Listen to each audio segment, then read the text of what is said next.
Well, thank you, and good morning, everybody. I really appreciate everybody getting up so early, and I really would like to start by doing a quick hand of applause for everybody who worked so hard at putting this whole event together, because it's really, really great to be here. This is one of the most professionally organized conferences I've ever had the pleasure of speaking at, so that's quite an accomplishment of the team. So, since I was already introduced, I won't spend too much time talking about my own background. I do just want to talk a little bit about what I am doing now, because yes, I did spend a lot of my career working in Silicon Valley and mostly working on software and software products, and then for a whole slew of personal reasons moved back to Europe, and specifically to the Maastricht region. And I really wanted to do something different professionally from what I had been doing before, because otherwise I might as well have stayed in California. And I also wanted to do something meaningful that would actually contribute to the people who live around here. So when I found Brightlands, I got very excited, because Brightlands is an overarching organization in the south of the Netherlands, but it also covers parts of Belgium and parts of Germany as the areas that it wants to focus on, to really be a U-regional concept where they want to innovate and create jobs ultimately. They have 4 campuses with 4 different focus areas, one in Maastricht focused on healthcare, one in Sittard focused on materials, and specifically sustainable materials. One in Venlo, where they focus on food and agriculture. And then one in Heerlen, where they focus on big data and ways to deal with climate change by looking at data. Their overarching themes are sustainability and health. So when you talk about doing something that's meaningful, those certainly qualify. And within that Brightlands Innovation Factory, they have a construct called within Brightlands, they have this construct called the Innovation Factory, where we take startups at very, very, very early stages, when it might just be 1 or 2 people with an idea on the back of an envelope, a passion, or it might be something a little bit further along than that, but it's really quite rudimentary in some cases. And then we help them explore whether it's really viable to create a business out of that and what type of business it could be. So that's very meaningful work and very interesting work. Enough about me and my background. I want to know a little bit about you, and since it's early in the morning, I'm going to make you stand up. So if you are a student, no, just sit down for now, but if you're a student, stand up. All right, and then if you can look around you, because then you can also, during the breaks today, talk to people who are not like you. Because that's really, I think, what these kind of events are about. So if you're not a student, talk to one of the people who are standing up right now. And if you are a professional, if you don't consider yourself a student, stand up now, please. And then you can look around and see who those people are, right? So make sure that you mix and you mingle a little bit. The other thing I'm curious about, if you want to sit down again, you may. The other thing that I'm really curious about is a little bit about your backgrounds. So who here has a background in psychology? Stand up. Okay, just stay standing. It's fine. Stay standing. That's a lot of people, actually. Very interesting. How many people here have a background in business marketing? Look at that. That's quite a few people as well. Really interesting, thank you. Who here has a background in science, technology, engineering? Some people are standing up more than once, which is also awesome, because we do get a lot of people who do more than one thing. Very nice. And then who here has a background in art and design? I figured that might be the majority, but still, it's not the majority. That is really nice. So thank you all for doing this. And there's probably people here whose thing I didn't call out. But again, I hope you looked around a little bit so you can talk to one another, because that's part of what this is about. So my talk is about inspiration, startups, and designers, not necessarily in that order. But what I'm hoping to accomplish with my talk is to get you to look at things a little differently during the next 2 days and help you get more out of this event. So what I want to do for starters is do a couple of games, if you will. So I'm going to show you a few images, and I'm going to again ask you to stand up. But now I'm going to ask you to stand up when you know what it is that I'm asking for. Don't say anything, just keep it to yourself, but just stand up quietly when you know it, and then we'll talk about it later. So I forgot to click forward. We already did this part. So in the next slide, when you spot the sea lion, go ahead and stand up.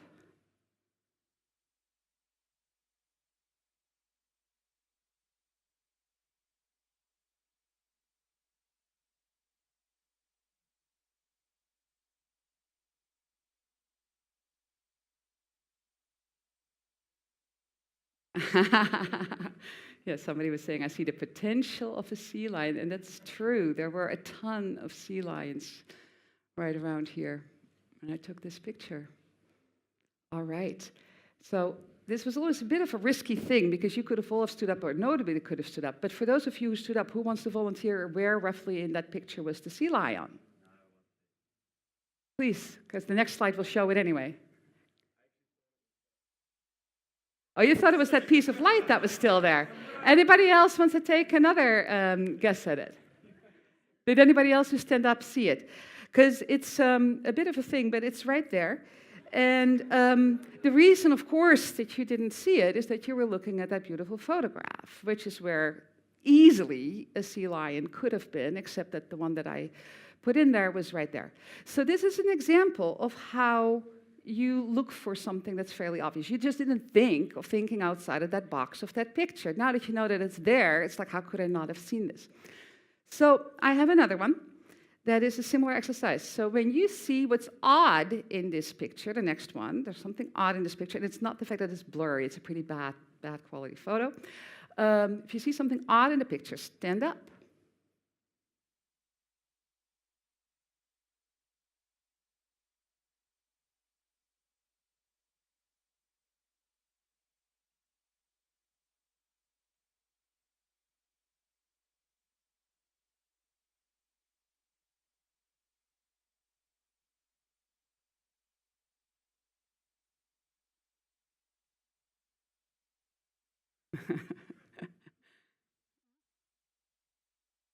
All right. Who wants to shout it out? They were not sitting on anything. You're absolutely right. And so the phenomenon here is that your brain fills in missing pieces. And it's so good at that even if it's really quite blatantly obvious that it's not there, you don't see that it's not there. These kind of phenomenon can be referred to as bias, because your brain is biased to see certain things. Here's a very practical example of that. Orchestras all over the world in the 70s, early 80s had about 5% women playing. And people felt that that was probably not representative of women perfectly being able to play music quite well. And so gradually they switched to doing blind auditions where people play behind a curtain.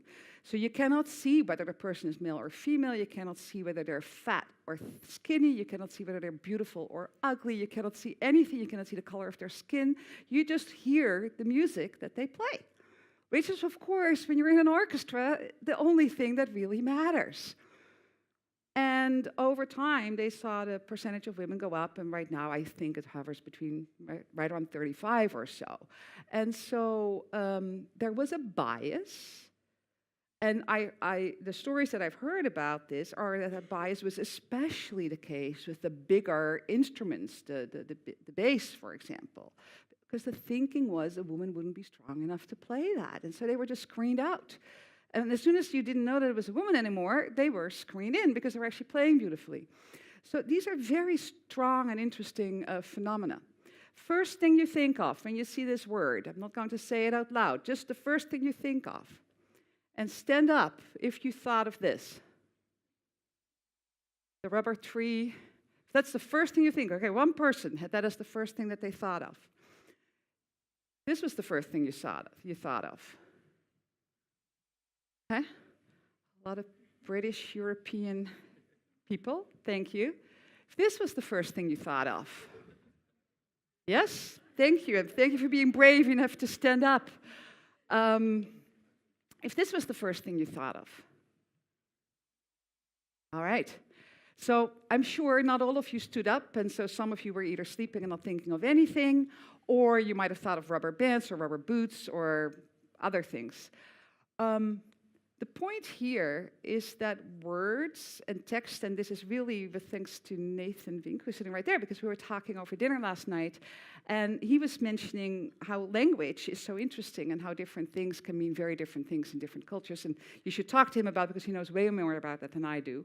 But it made me realize that I had really a slide that was missing in my presentation, so I added this late last night, because language can be very deceiving. Because you may use words and think that everybody knows what you mean, when in reality, they think of completely different things. And when you draw something, or put a picture next to it one way or the other, it's a lot harder to miscommunicate. It's still possible to miscommunicate. It's just a little bit harder. All right, I have a couple more.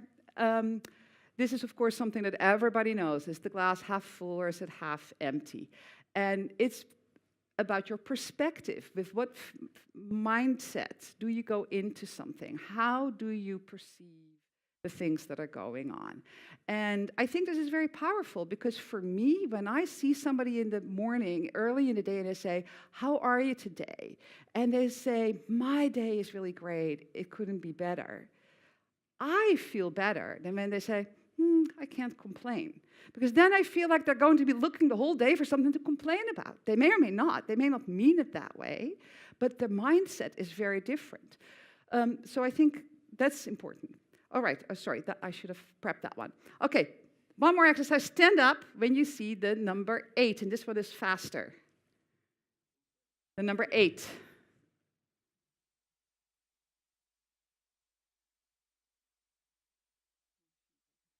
All right. So roughly where on the screen? Yeah, in the bottom right, right there. So the reason I'm showing you this is actually to talk about something a little bit different, which is that because I worked in software and software design and I spent a very large part of my life staring at screens, I became pretty good at seeing pixels that were off and lines that were misaligned. Like things like this, like those other exercises, like that bench, I stared at that forever and I didn't see that the bench was missing. This one, second, and I see that because to me that's like a pattern and something is wrong in that pattern and I see those things. And I'm bringing this up in the context of your experience and your personal experience making a big difference. So that's about two-dimensional things and about patterns. And then I started a sculpture class about a year ago, and this is the first thing that I made there.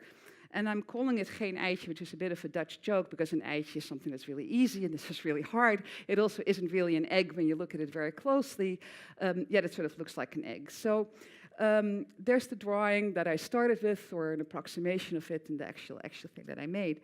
And the reason that I'm bringing that out is that it's been really fascinating to me because I always thought that I see things and I have really sharp eyes and I like those numbers in the pattern. And then I was in this class and my teacher kept looking at it and she kept saying, "There's a dent, there's a bump, and it's flat there." And even as she was pointing it out, I did not see it. And here I am, I'm taking a sculpture class, I'm trying to make an egg shape, and I'm not even seeing it. Where there are the dents and where there's the bumps and where's the other things, because I have not been trained to see it. I'm now a year into the class and I'm seeing it a lot better, and I'm probably going to redo it, or I'm actually going to make this a bit smaller, and actually just because I want to learn how to do it. You could also argue, who cares that it's not a perfect egg, because of course in real life eggs come in all sorts of shapes, and that's the other thing, like, do you really want to mimic that? But when you feel this thing, and you're all more than welcome to come up later, this thing that looks sort of like an egg, when you feel it, when you close your eyes, you sort of feel it, there's like a huge flat side on it that's not round or anything. It's totally flat. Well, it's not totally flat, but it's pretty darn flat. And so it's something that you need to learn. And it's not something that that comes naturally to me, because I haven't been practicing this for a while. So, speaking about experience and doing things, what I want to do now, I hesitated for quite a while if I really wanted to do this, because I'm going to show you a video. And it's a bit of a long video. I hesitated for a number of reasons. One, it's pretty old. It's actually on a DVD, so I need to switch into a DVD player to play it for you. There's some analog film being used in it, although I see somebody in the back who will appreciate that, because I know you use analog film as well. But I still get inspired by this. I have seen this thing God knows how many times. Anybody here familiar with DeWitt Jones? Okay, so, well, Carla, you can see it again. Hopefully you agree that it's nice. If it goes on too long, and if you don't feel it's inspiring, you just start very softly, and if enough people do that, we'll just stop it and we'll move on and do something else.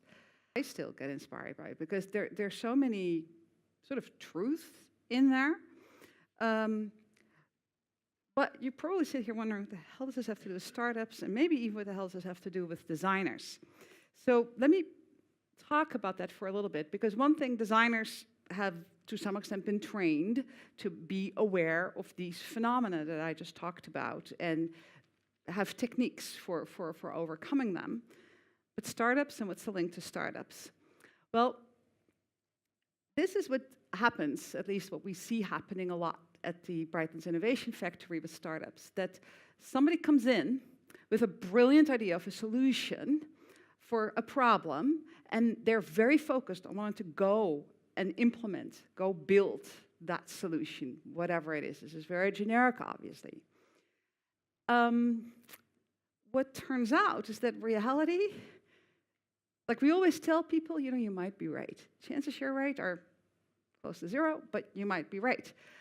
Because in reality, before you get to that solution, there are probably a lot of different ways that you could have defined the problem, that you could have really understood whether you're solving the right problem.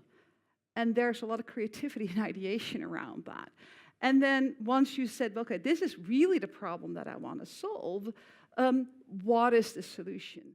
So rarely is it as linear, and rarely is it the case that somebody coming in with this great idea for a startup has truly thought about the problem deeply and truly thought about all these solutions deeply.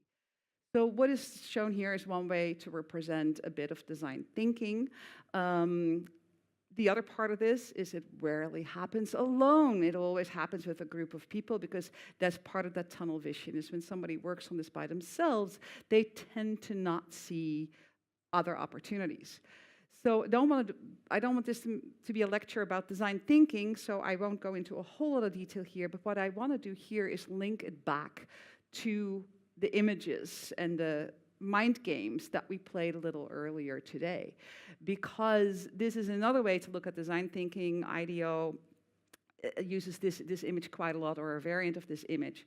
But framing means that you look at the situation, and you look at the problem, and you try to frame it from different perspectives. And that is by definition a creative process. And a lot of the techniques that we talked about, you either need to be aware of the pitfalls, that you don't make assumptions because your mind fills in the gaps, because that's how your mind would have filled in the gaps. Because in general, we design for other people. In general, we don't design for ourselves. And so the trap of thinking that other people are like us is a trap that you need to be aware of and that you need to work around. Empathize has to do with, once you figure out what is the frame that I now want to focus on, that I want to go around this circle for, because you do this multiple times for multiple frames, the empathize has to do with, who am I doing this for, and how can I learn more about them? And again, if you are preoccupied with your own opinion, if, for example, you really believe, and you've been taught all your life that when somebody is obese, that they should just eat less, then when you work on a problem that has to do with that, you might be blind to the fact that somebody might actually have a disease, or that maybe exercise plays a role in that, or maybe the parents as opposed to the kid, that there's all these different frames, all these different perspectives that you could apply to thinking about child obesity, for example. So that ability to not be just limited by your own biases and empathize with the real people is important. Of course, as you go around the ideation, there's a lot that comes back there again in terms of thinking out of the box, not getting stuck in where you are, and throughout the visualizing, so you don't get stuck in the words where one person thinks it means one thing and another person thinks it means something else. So one example in terms of a startup, this Dutch FoodWorks is one of the startups that we had in a very, very early stage. These were two women who were studying nutrition at Maastricht University and who had an idea for a startup. And they were very much coming in the way that I described. Their problem was childhood obesity. And the fact that too much garbage was being produced by all the sugary drinks that kids would bring to school at lunchtime. That was their problem.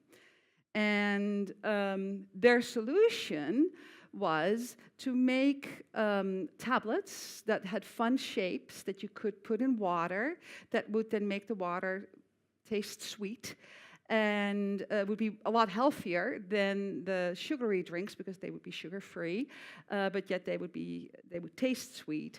And they might have different flavors, different shapes. It would be a fun thing. The kids would want to engage with it. That was their solution. And they were ready to go and build that. They were investigating what stuff could you put in these tablets, what shapes could they. The first time I met them, they actually were starting to think about, well, maybe we should have a bottle that goes with that. Can you help us find a designer who can help us design a bottle? That was the first time I met them. That was their first question. And we helped them in the process that we used at the Innovation Factory. They went and talked to a lot of people. We talked about going out of the building. This was in a building, but still, they talked to a lot of people. They met with people who were not like them. So they met with parents. They met with children. They met with teachers. And they came to the conclusion that this was not going to work, that parents didn't want other people messing with their kids' food, that teachers didn't want dealing with water bottles and tracking which bottle belonged to which kids, and kids having to run to the fountain to get water and spill it and make a mess in the classroom. That just wasn't going to be a viable business for them. And so they now are working on a very different concept that I don't want to talk too much about. But what they realized in those interviews is that a different problem is that kids spend a lot of time behind screens, and that part of that is that very busy parents don't necessarily know of a lot of ways to entertain kids in ways that are healthier. The Cube Design Museum here has a wonderful lab of students that come in for 6 months at a time to work on specific products. And there's Anja sitting right there, who agreed to take on this project, where now a group of students here is going to apply design thinking and the methodologies to this question. And you know what I keep telling the team, the worst outcome would be that a group of students here works and thinks about childhood obesity, and that they come up with something that's maybe interesting, not that interesting, but that they had a really good project. And the best outcome is that they actually come up with something that this company might want to use and actually might want to make, or that one of the people that is part of this project might want to join their startup. So it's a win-win kind of situation, and those are the kind of things that we're looking forward to. So that describes a little bit of why the inspiration, the way you look at things, is so important, because it can really totally change what you do. You go from little tablets in water to thinking about how can you help parents to get kids from behind their screens. So what I want to leave you with before we go and enjoy the rest of the conference, and I hope Conrad doesn't get upset at me for stealing his artwork here on the slide, but I thought it was a nice lead-in into the rest of the conference. Here are just some phrases of things that were said, of the kind of things that I think are important, and I would urge you over the next 2 days to sort of keep this in mind and try practicing this. Try to put your own preconceived notions aside and really try to understand, because we have such a wonderful program over the next 2 days of very, very diverse speakers, very different topics, very different parts of your brain, that you can use to think about the world and to think about the problems that you're working on. And whether you come from a psychology background or a business background or an engineering background, these things apply. And I think for designers, this is maybe a little bit more common ground to do this. The last thing I want to say is that there is the interactive board, right? We do have it? Okay, we do have it. There's the interactive board. And one of the questions that we put up there that we'd like you to think about, and you can leave behind your comments, is how your perspective changed and what you're going to change as a result of that. So if you, during the day today, walk out of a session and go like, God, that was really interesting. I never thought about it that way. That's really going to make a change for me. Write that down, put that up there, post that on the interactive board. We'll have a panel session with many of today's speakers at the end of the day today. And hopefully we can then also talk about a few of those things, because I think we can all learn from one another on how to do that.